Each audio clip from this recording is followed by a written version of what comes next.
Big pass நேர்களுக்கு வணக்கம். நம்ம வீடு கொளுத்தி பார்வதி இருக்கா இல்லையா, அவளுக்கு என்ன வேலை அப்படின்னா, எங்கேயாவது கொளுத்தி போட்டுட்டு அப்பா 2 பேர் சண்டை போடுறாங்களா, நிம்மதியாக உட்காந்து வேடிக்கை பார்ப்போம் அப்படின்னு பார்க்குறதா பார்வதியோட வேலை. ஆனால் திவ்யா அண்ட் பார்வதிக்கு நேற்று அவ்வளோ சண்டை வந்துச்சு. பார்வதியை வந்து திவ்யாவை சொன்னாங்க, உனக்கு அறிவு இல்லையா, எப்போ பேசணும்னு தெரியாதா அப்படின்ற மாதிரி எவ்வளோ மோசமாக பேசியிருக்காங்க. அவங்கள எப்போதுமே வந்து டார்கெட் பண்ணி தான் பேசுவாங்க, திவ்யாவை டார்கெட் பண்ணி தான் பார்வதி பேசுவாங்க. ஆனால் இன்னைக்கு லைவ்ல கூட பார்வதி அண்ட் கமர்தீன்குள்ள நடந்த அந்த காதல் தகராறு, ஆமா மக்களே நம்புங்க, காதல் தகராறு. அந்த தகராறு இன்னைக்கு வேற லெவலில் போய் நீ மூடு நான் மூடு அப்படின்ற ரேஞ்சுக்கு போய் 2 பேரும் ஒருத்த மைக்கை கலட்டிக்கிட்டு அழுகிறான், ஒருத்தன் தலையில் அடிச்சுக்கிட்டு அழுகிறான்ற ரேஞ்சுக்கு பயங்கர சண்டையாக இருந்தது. ஸோ அந்த கரும்பத்தை பற்றி நமக்கு ஆல்ரெடி தெரிஞ்சது தான். ஸோ 2 பேருமே வந்து என்னென்ன எல்லை மீறி பேசினாங்க அப்படின்றது முதற்கொண்டு 2 பேரும் உண்மையை உளர ஆரம்பிச்சிட்டாங்க. ஸோ அவங்களோட அந்த ஜெயிலில் ஒன்றா போட்டாங்க இல்லையா, இதை நம்ம அன்றைக்கே சொன்னோம். பிக் பாஸ் ஆண்கள் சிறை பெண்கள் சிறைன்னு தனியாக போடுங்க, இந்த 2 காஜிங்களையும் ஒன்றா போட்டது ரொம்ப பெரிய தப்புன்னு நம்ம சொல்லியிருந்தோம். அது எவ்வளோ தூரத்துக்கு உண்மை அப்படின்றத சொல்லிட்டாங்க. ஏன்னா கமர்தீன் அங்கே வச்சு தான் முத்தம் கேட்டிருக்காரு, எனக்கு ஒரு கிஸ் தர முடியுமா அப்படின்னு அவர் கேட்டதும் அதைத்தான் வந்து பார்வதி இவர்கிட்ட திவாகர் கிட்ட வந்து சொல்லி, அண்ணன் இப்படிலாம் பேசினா அவன் வந்து பேட் டச் பண்ணான் அப்படின்றாங்க. ஸோ இந்த பேட் டச் அப்படின்னு சொல்கிறதுக்கு முன்னாடியே பார்வதி அண்ட் கமர்தீன்குள்ள கொஞ்சம் கொஞ்சமாக அந்த ரிலேஷன்ஷிப் அப்படியே பூம் ஆயிருக்கு. அவங்க 2 பேருக்கும் பிடிச்சிருந்திருக்கு. அவங்க 2 பேரும் ஒருத்தருக்கு ஒருத்தர் அந்த ஒரு ரொமான்டிக் ரிலேஷன்ஷிப்பில் போக ஆரம்பிச்சிட்டாங்க, லைக் பேச ஆரம்பிச்சிட்டாங்க. அந்த ஒரு மாதிரி போயிட்டு அப்படிலாம் கன்சர்ன்லலாம் பேசி 2 பேருமே பேசிட்டு ஒரு நாள் வந்து எப்போதுமே நம்மளோட இவர் பார்த்தோம் கமர்தீன் எப்போதுமே ஒரு ஆசிலேஷன்லேயே இருப்பார். இன்னைக்கு வேணும்னு வரு, நாளைக்கு வேணான்னு வரு, இன்னைக்கு பார்வதின்னு வரு, நாளைக்கு அரோரான்னு வரு. ஸோ இப்படிப்பட்ட ஒரு ஆசிலேஷனில் இருக்க பர்சன் தான் கமர்தீன். கமர்தீன் என்ன பண்ணியிருக்காருன்னா, அந்த பயத்தில் ஒரு நாள் அவங்க கிட்ட நல்ல ஒரு கன்சர்னில் எல்லாத்தையும் பேசிட்டு அடுத்த நாள் வேண்டாம் என் கூட நீ பேசாத, உன்னோட கேம் வேறு மாதிரி என்னோட கேம் வேறு மாதிரி. ஸோ அவர் அதை பற்றி ரொம்ப பயப்படுறார்.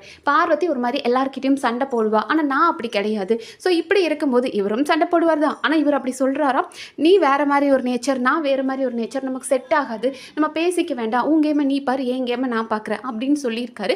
அப்போ தான் பார்வதிக்கு கோபம் வந்துருச்சு. ஏன் கூட இவ்வளோ கன்சர்னில் எல்லாமே பேசிட்டு இவன் எப்படி என்னை வேணான்னு சொல்லலாம் அப்படின்றதுக்காக பார்வதி வந்துட்டு அவன் பேட் டச் பண்ணிட்டான் அப்படின்னு ஒரு அலிகேஷன் வச்சாங்க. அண்ட் அதை வந்து இவங்க வைல்ட் கார்டு கண்டஸ்டன்ஸ் வந்ததுக்கு அப்புறம் தான் கமர்தீனுக்கு தெரியும் அது பெரிய சண்டையாக வெடிச்சிருக்கு. அண்ட் நமக்கும் தெரியும் அது ஒரு பெரிய சண்டையாக வெடிச்சிச்சு. அப்போ பார்வதி வந்து கமர்தீன் கிட்ட, சரி ஓகே, நான் வந்து இது என்னோட தப்பு தான், நான் வந்து உன்னை அப்படி தப்பான வேர்ட் சொல்லியிருக்க கூடாது, நாளைக்கு வெளியே போய் இன்டர்வியூ கொடுக்கணும் அப்படின்போது கூட நான் ஒத்துக்கிறேன், உண்மையை ஒத்துக்கிறேன், நான் தான் தப்பு பண்ணேன்னு ஒத்துக்கிறேன் அப்படின்னு சொல்லி தான் இவங்க 2 பேரும் பேச ஆரம்பிச்சிருக்காங்க. ஆனால் கமர்தீனுக்கு இது எப்போதுமே ஒரு பயம் இருந்துகிட்டே இருந்திருக்கு. ஏன்னா அப்படின்னா, நீ இத்தனை கேமரா முன்னாடி ஒரு விஷயத்தை ரெஜிஸ்டர் பண்ணி அது மக்கள் பார்த்து அதுக்கப்புறம் நீ வெளியே வந்து இன்டர்வியூ கொடுத்து என்ன பண்ண போகுது? 100 நாள் உனக்கு இங்கே மக்கள் ஓட்டு தேவை. அந்த மக்கள்கிட்ட நீ தப்பான பேர் எடுத்து நீ வெளியே போயிட்ட, நீ வந்து நீ டைட்டிலே அடிக்கிற அளவுக்கு டிசர்விங்காக இருந்தால் கூட இந்த கெட்ட பேர் இருக்கனால நீ வெளியே போயிட்ட, அங்கே போய் இன்டர்வியூ கொடுத்து மட்டும் என்ன ஆக போகுது? ஸோ இந்த வீட்டுக்குள்ளே இதை கிளியர் பண்ணணும் அப்படின்றத அவர் ரொம்ப நாளாக யோசிச்சுட்டு இருந்தது தான். அதே மாதிரி அரோராவும் அவருக்கு அட்வைஸ் கொடுத்தாங்க, இந்த 100 நாள் வீட்டுக்குள்ளே அதை கிளியர் பண்ணிடுங்க, நீங்கள் வெளியே போய் இன்டர்வியூவில் பேசுகிறீங்கன்றதுலாம் செகண்டரி, இத்தனை கேமராக்கள் இருக்கும்போது இந்த வீட்டுக்குள்ளே அதை கிளியர் பண்ணு அப்படின்னாங்க. ஸோ மறுபடியும் கமர்தீன் அண்ட் பார்வதி அது போன வாரங்கள் அந்த டிஸ்கஷன் போச்சு. லைக் வந்துட்டு உனக்கு எப்படி நீ அப்படி தோணுச்சுன்னு சொல்லலாம், அந்த டைமில் எனக்கு அப்படி தாண்டா பேட் டச்சுன்னு தோணுச்சுன்னு பார்வதி மறுபடியும் சொல்லும்போது, எப்படி நீ சொல்கிறேன்னு போது, இல்லைடா நான் கோபத்தில் தாண்டா சொல்லிட்டேன், நல்லா என் கூட பேசிட்டு திடீர்னு என் கூட பேசாத போது அந்த கோபத்தில் நான் சொல்லிட்டேன்டா அப்படின்னு அவங்க அந்த உண்மையை சொன்னாங்க. ஆனாலும் அதை வந்து கமர்தீன் மறுபடியும் கொண்டு வந்ததுக்கான காரணம் என்ன அப்படின்னா, நம்ம 2 பேர் அந்த 1-on-1 கான்வர்சேஷன் மட்டும்தான் போயிட்டுருக்கு. ஆனால் இதை எல்லாரும் இருக்கிற இடத்துல லிவிங் ஏரியாவில் வச்சு பேசும்போது அது பெருசாக டெஃபினட்டாக கண்டிப்பாக எபிசோடில் வரும்.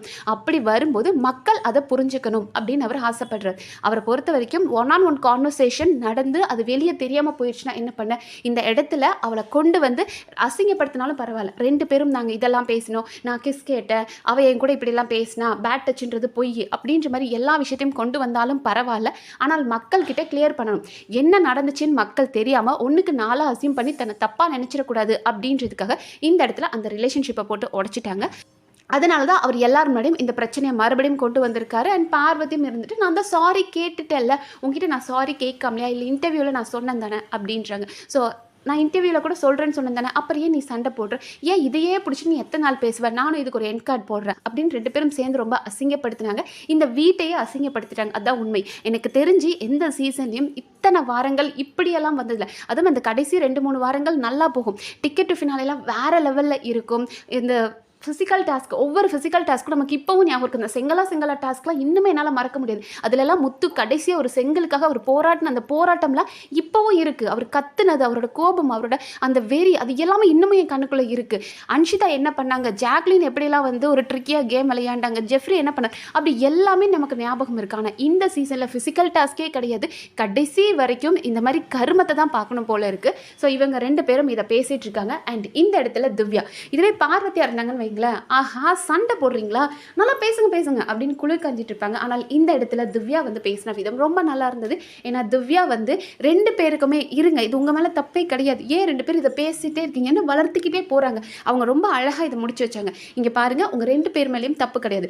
கமருதீன், ஒருத்தர் உன்னை பேட் டச் அப்படின்றாங்கன்னா அவங்க கன்சர்ன் இல்லாமல் நீ தொட்டிருந்தா தான் அது பேட் டச். அப்படி இருந்திருந்தால் உன்னை டீமே தூக்கி வெளியே போட்டிருக்கும். ஸோ நான் வெளியே இருந்து வரும்போதே உங்ககிட்ட தெளிவாக சொன்னேன், பேட் டச் அப்படின்னா விருப்பம் இல்லாமல் நடந்ததா. ஆனால் 2 பேரோட கன்சர்னோட நடந்திருக்கும் போது அது பேட் டச்னு வெளியே டெஃபினட்டாக போகாது, நீ பயப்படாத அப்படின்னு சொல்லியிருக்க. அண்ட் மோர் ஓவர், நீ ஒரு நாள் அவங்க கிட்ட நல்லா ஃப்ளட் பண்ணுற மாதிரி பேசியிருக்க, ஜாலியாக ஒரு ரிலேஷன்ஷிப்பில் பேசியிருக்கீங்க, இருந்திருக்கீங்க.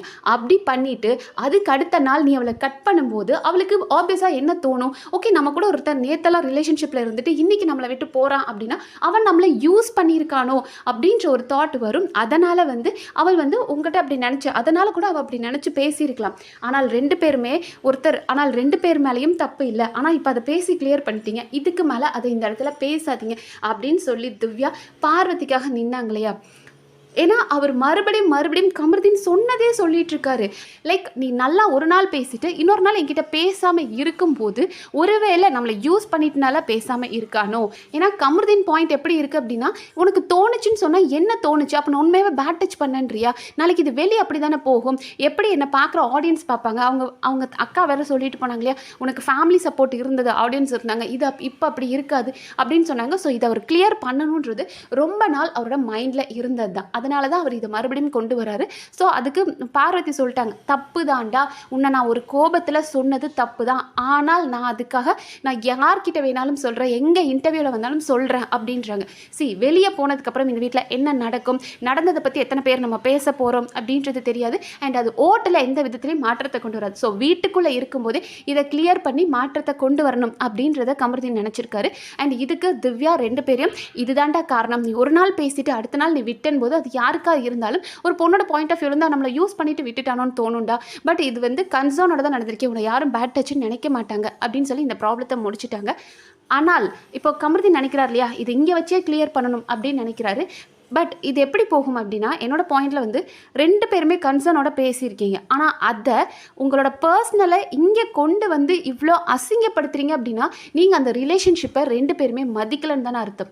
இப்போ பார்வதி அதை வந்து பேட் டச் அப்படின்னு சொன்னதாகட்டும், இல்லை எனக்கு அப்படி தான்டா தோணுச்சு, இல்லை நீ என்கிட்ட பேசாமல் இருக்கும்போது எனக்கு ஒரு கோபம் வந்துச்சு, என் கூட நல்லா பேசிட்டு திடீர்னு என்கிட்ட பேசலும் போது எனக்கு ஒரு கோபம் வந்துச்சு, அதனால் நான் இதை சொன்னேன் அப்படின்றாங்க.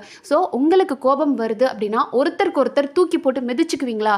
ஸோ பார்வதி பாயிண்டில் ஒருத்தன் தான் கூட நல்லா ஃபீலிங்ஸாக பேசி ரொமான்டிக்காக பேசி அது ரொம்ப ஜாலியாக இருந்து என்ஜாய் பண்ணி, ஆனால் திடீர்னு ஒரு நாள் என்னை விட்டுட்டு போனான் அப்படின்னா எனக்கு அது கோபம் வரும். நீ உன் கேமை பாரு, என் கேமை நான் பார்க்குறேன், அவன் போனால் எனக்கு கோபம் வரும். அதனால் அவன் மேலே ஒரு ஃபால்ஸ் அக்யூசேஷன் வைப்பேன். 2 பேரும் கன்சர்னில் பழகியிருந்தா கூட அதை வந்து பேட் டச், அவன் மட்டும் என்னை தப்பாக பிஹேவ் பண்ணிட்டான் அப்படின்னு சொல்லுவேன்றது தப்பு. அதே மாதிரி அவன் இப்படியெல்லாம் தன்னை பற்றி பேசியிருக்கா. வைல்ட் கார்ட் கண்டஸ்டன்ஸ் வந்து அவ்வளோ தெளிவாக சொல்கிறாங்க, நீங்கள் 2 பேரும் கன்சர்னோட பேசிட்டு பார்வதி உன்னை சொன்னது தப்புன்னு சொல்லியும் இவ்வளவும் நடந்திருக்குன்னு தெரிஞ்சும் அந்த பொண்ணுக்கிட்ட மறுபடியும் நீங்கள் பேசியிருக்கீங்க. அவங்க உங்கள் மைக்கை கலட்டி வச்சுட்டு பேச சொன்னால் கூட நீங்கள் பேசியிருக்கீங்க. எத்தனை இடங்களில் 2 பேரும் சேர்ந்து மிஸ்பிஹேவ் பண்ணிவிட்டு கடைசியாக இப்போ கடைசி வாரங்கள் வந்துட்டோம், ஓட்டு தான் முக்கியம், அதுக்காக அந்த பொண்ணை தூக்கி இத்தனை பேர் முன்னாடி அசிங்கப்படுத்துகிறோன்னு நினைக்கிற கமருதீனும் தப்பு. ஸோ பார்வதி அண்ட் கமருதீன் 2 பேருமே ரொம்ப கேவலமாக பிஹேவ் பண்ணிகிட்ருக்காங்க. இவ்வளோ அசிங்கப்படுத்திக்குவீங்களா, கேவலமாக இல்லையா அப்படின்ற மாதிரி தான் இருக்குது. ஸோ நீங்கள் இதை பற்றி என்ன நினைக்கிறீங்க? அண்ட் இந்த இடத்துல கூட திவ்யா அவ்வளோ பொறுமையாக பார்வதிக்காக பேசினதை பற்றி நீங்கள் என்ன நினைக்கிறீங்கன்றதை கமெண்ட் செக்ஷனில் சொல்லுங்கள். நன்றி.